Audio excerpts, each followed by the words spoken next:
I want to thank you all for being here. I know Ted would be very happy. He's up in heaven right now, and he's telling all his jokes, the same ones over and over again, but he is changing them up. We all, at different times, were in awe of Ted because of the way he spoke and handled situations and how funny he was. Yeah, well, here we go. We're at Dillard's department store. This is the end of our trip out here to beautiful Palmdale.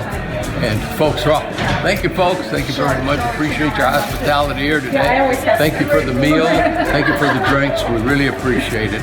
And we'll be back soon to visit you here in beautiful Palmdale. Thank you very much. God bless you all. Thank you. He was a natural comedian.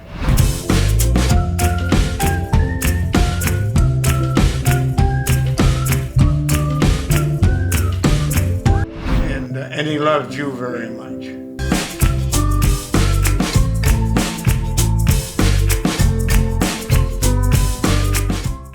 All I can say, Ted had left a lot of memories for all of us.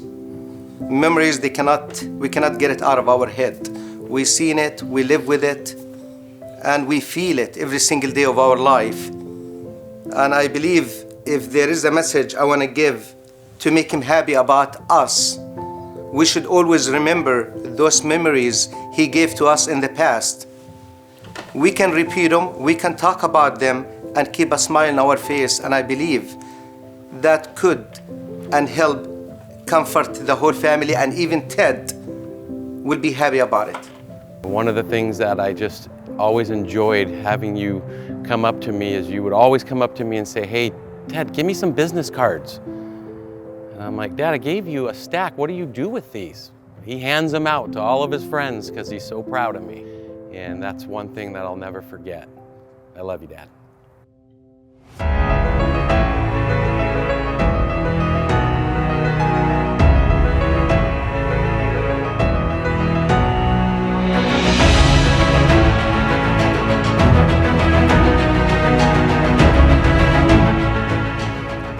So, as my dad would say, I'm sure you're all wondering why I've gathered you all here today. And so, yes, please, as I give this eulogy, or whatever we're going to call it, I need a lot of laughter, okay? It's going to get me through it. But I do want to personally thank all of you on behalf of myself and my family. We want to thank you for showing up and paying your respects. And, he was one of the greatest individuals we've known. So thank you. So, yes, round of applause.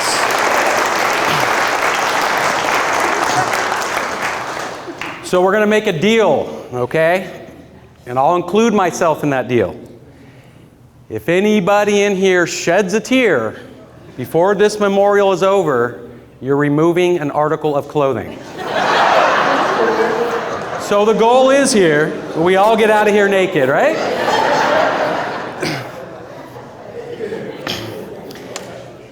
Okay, so some facts about Dad. Dad was a sergeant in the military. And you know who reported into my dad? Someone by the name of Tony Dow, which is our beloved Wally Cleaver. Pretty strange, right? True story. My parents were married for 53 years.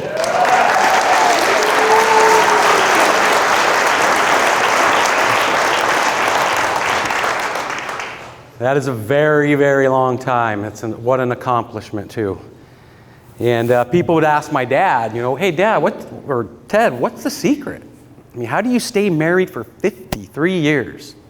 And he'd simply just say, "Well, we were separated for the first 52.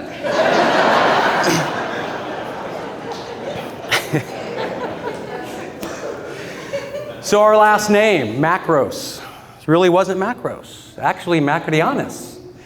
And my dad's dad in the war, they shortened it to Macros, I guess because it wouldn't fit on his uniform.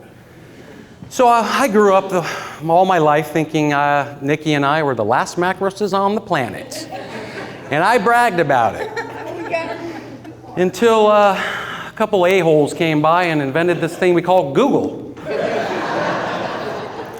So, yeah, you search our name now, and there's about 122,000, I think. And they're all Greek, so you know we're all related, right?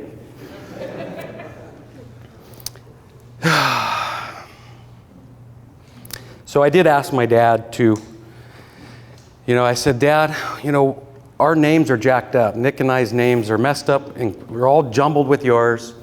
My dad's dad is Nicholas. My dad's brother's Nicholas. My dad's Theodore. My brother's Nick. I'm Theodore. But my dad's Theodore Nicholas Macros. My brother's Nicholas Theodore Macros. And I'm Theodore Nicholas Macros II. But I wasn't born first. So I don't, So we would have that conversation, and I'd just say, hey, Dad, what was all behind that? Because as growing up with the mail and everything sucked. But he knew what was my mail because it would be from a credit card, right? But he goes, well, son, I had 2 names picked out for you guys, but your mom would have killed me. Nick was going to be Jack, and you were going to be Daniels. And he did tell me that one time, believe it or not. So, and my dad was very active back in the late 70s on the CB, and his handle was the Golden Greek. And, by looking at everybody here, he knew everybody, and everybody knew him. So he was on that all the time. And I remember we'd take trips up to Lake Mead, be 6 hours in the car, and my dad would be on that thing. Everybody's trying to reach out to my dad. One particular moment, some guy says, hey, Golden Greek, you out there? And my dad says, yeah, this Golden Greek, come at. He goes, you might want to slow your speed down. We got you about 85. And my dad knew the sheriff up in the plane clocking my dad.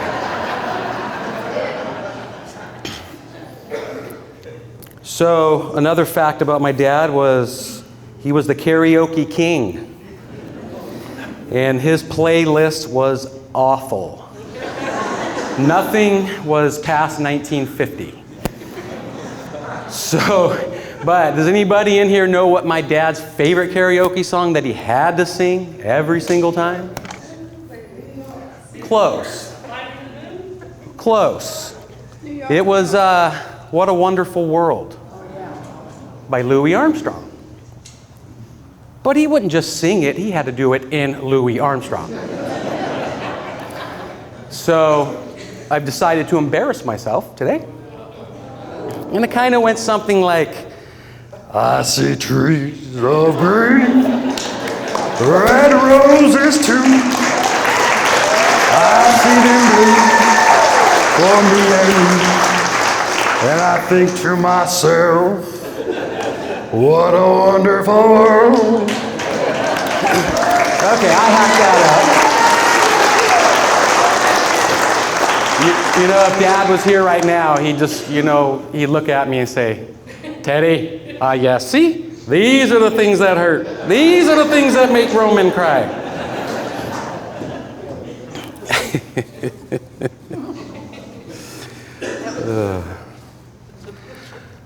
On a serious note, there's 4 things that characterize my dad. He was funny. He was tough. He was proud.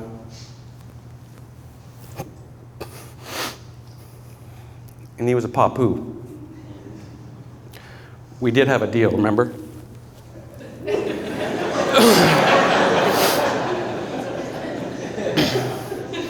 So let's go to the funny. So we all know my dad was the world's best joke teller. He knew how to tell a joke, even if it wasn't funny. He could tell it flawlessly. He never messed up, never forgot it, never said and Nope, just was very easy. And if you hung out with him long enough, he started to act like you. So my dad's gone through about 345 different laughs since I've known him. But that was my dad. That's what he was interested in.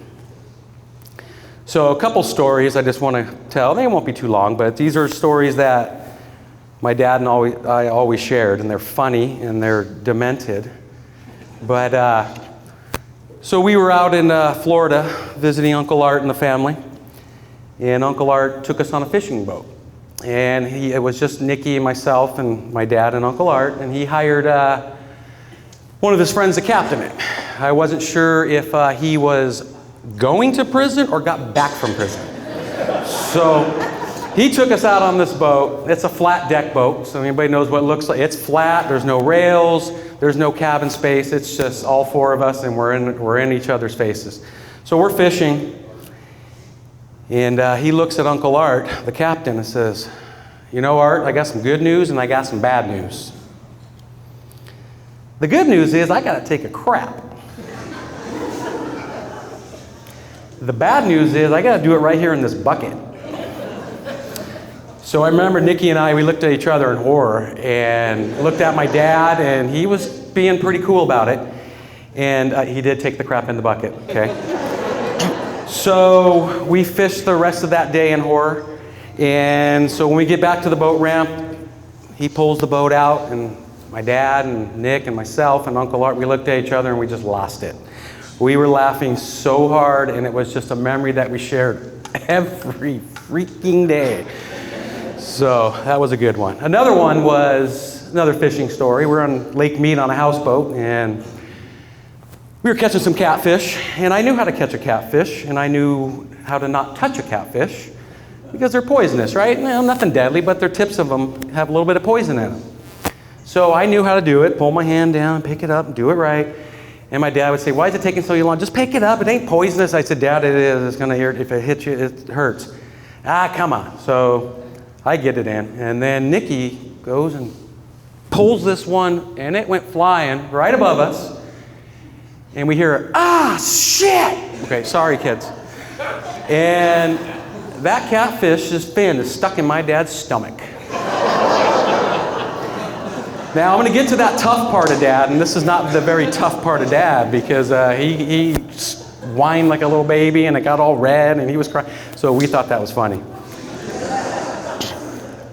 And last, it's just, again, I've got, we would be here until Tuesday if I kept telling stories, but another one is just, we were in Florida again, and my cousin Lance took us on his boat down the Peace River.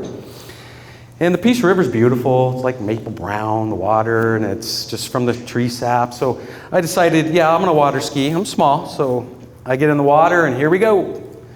So I'm water skiing. My dad's on the back of the boat filming it. It's rough, but he's laughing. And I'm going out of the wake. I go to the left, and, alligator. Okay. All right, so I go to the right. Another alligator. So, that one dropped in the water. Okay, so I'm freaking out. Now I'm crying, and I'm on one ski, and I'm just so scared to fall.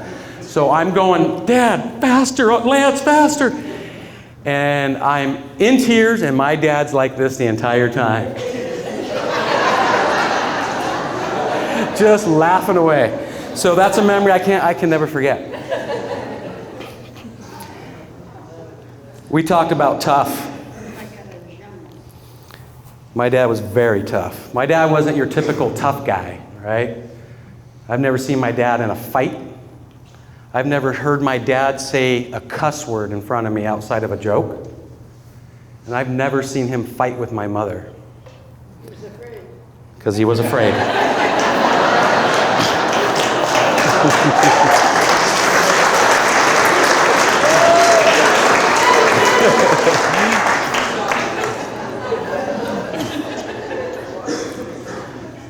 My dad was tough. He was tough here, and he was tough here. This will be a little tough here, but my dad, he had a lot of tragedy in his life. A lot of tragedy. He lost his dad when he was 11 years old. And then Yaya died, his mom, when she was 86. They're Greek, we don't know the correct age. And then 3 years later, his brother gets brutally murdered. Senseless crime. And then 3 years later, Nicky gets in a horrific dirt bike accident. And you know what? You wouldn't know it talking to my dad, that he had all that tragedy in his life. Because he held this family together. And that is one of his greatest attributes, is we could always count on Dad. Proud. We talked about proud. Good job, Brooke. Thank you. My dad was very proud of his family. Very proud. And he was proud of all of you guys. That's why you're all here. Because he took the time to get to know you, to love you, to visit you. Walking down the street, my dad would never put his head down. He'd always have his head up. If we were in this room right now, he would make sure he spoke to every one of you. That was my dad. Now, if you ever got an email from my dad, well, you kind of knew where he stood. Hold on. Hello. Oh, hey, Mr. President. Yes, he was a great man. The greatest of the greatest, great man. The man of all greatness. Okay, thank you. I appreciate that. Okay, bye.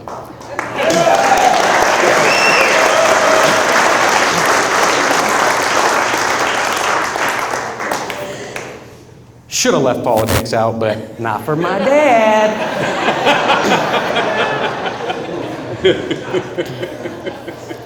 Okay, we're almost done. Papu. I think this is one of the greatest things that my dad was ever able to experience, was actually being a papu. And I'm so blessed that he was able to have two of the best kids, grandkids that he just loved so much. You guys were everything to Papu. And over the 10 years, we're going to go out naked. And in the last 10 years, I can see it in my dad. I can see him change. He was a changed man of how much these kids loved him. And it was just, it's making me a better man, and I'll never forget that.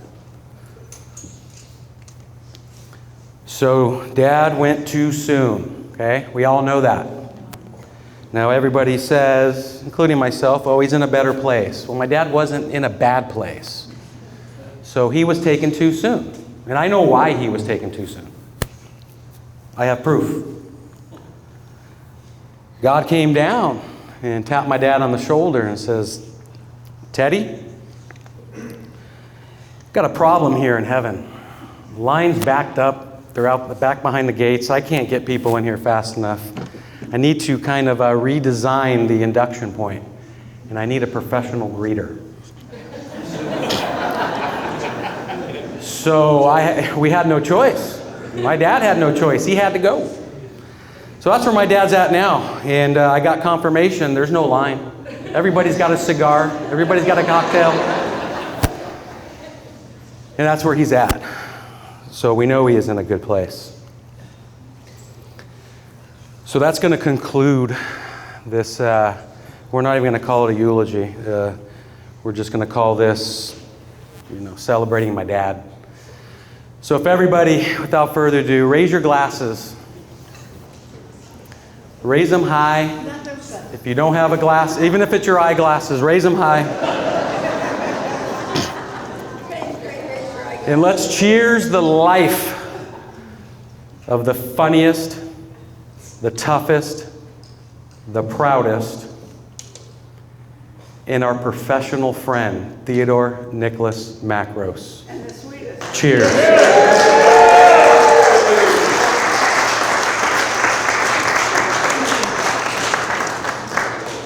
Okay, so I think what we're going to do is, I think we should take about 15 minutes. Let's everybody go get some food and get another beer and wine or whatever that is. And let's get back here because we got a video that we need to show, okay? Tight schedule, people.